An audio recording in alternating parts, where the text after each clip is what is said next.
ঢাকা পল্লবী থানায় যুবদলের নেতাকর্মীরা কয়েকটা বাড়িতে তারা এই মব সৃষ্টি করেছে। অর্থাৎ যেখানে তারা মাদকদ্রব্যর নাম করে কয়েকটি বাড়িতে তারা লুটপাট চালিয়েছে।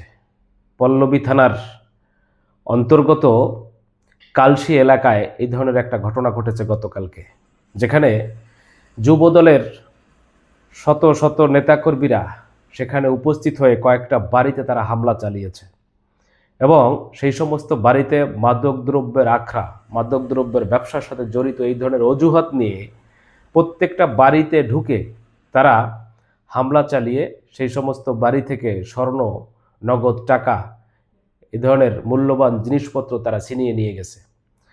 সেই এলাকার লোকজন তারা 999-এ ফোন দিয়ে পুলিশের সহায়তা চাইলেও পুলিশ সেখানে উপস্থিত হয়েও নীরব ভূমিকা পালন করেছে এবং পুলিশ সেখানে বলতেছে যে আমরা এত লোকের কাছে আমরা মূলত অসহায়।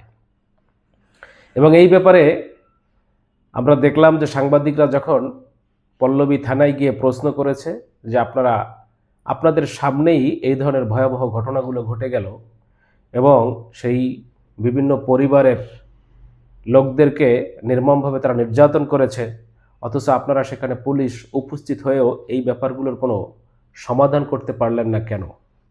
তারা বলতেছে আমরা অনেকটাই নিরুপায়, সেখানে হাজার জনতা সেখানে উপস্থিত এবং তার ভিতর থেকে আমরা 2টা মহিলাকে আমরা সেভ করে নিয়ে আসছি।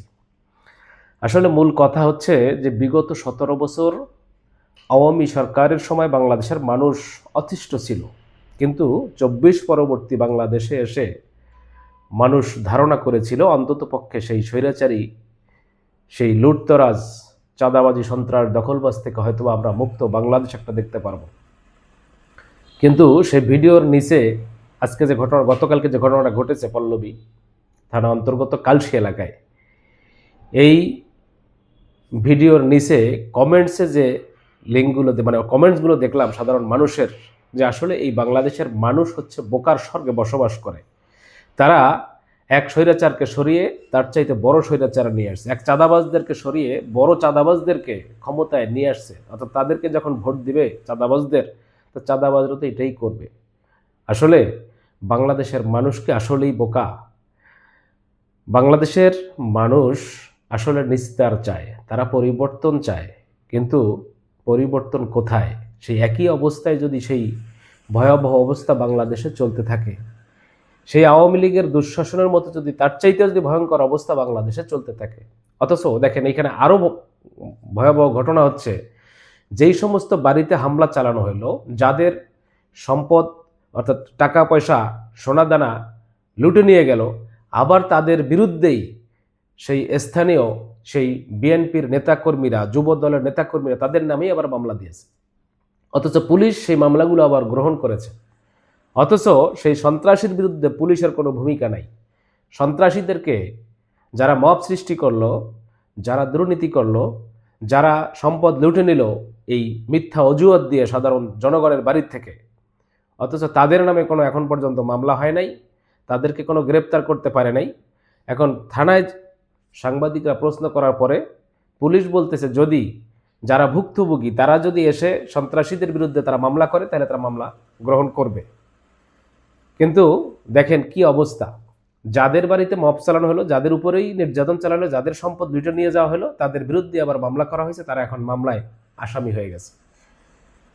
বাংলাদেশের মানুষ কবে নিস্তার পাবে, কিভাবে নিস্তার পাবে? আসলে এই পথ কোথায়, এর সুরাহা কোথায়? পুলিশ প্রশাসনের সামনে যদি এই ধরনের ভয়াবহ ঘটনাগুলো ঘটতে পারে, তাহলে মানুষ কাদের কাছে গিয়ে নিরাপত্তা চাইবে?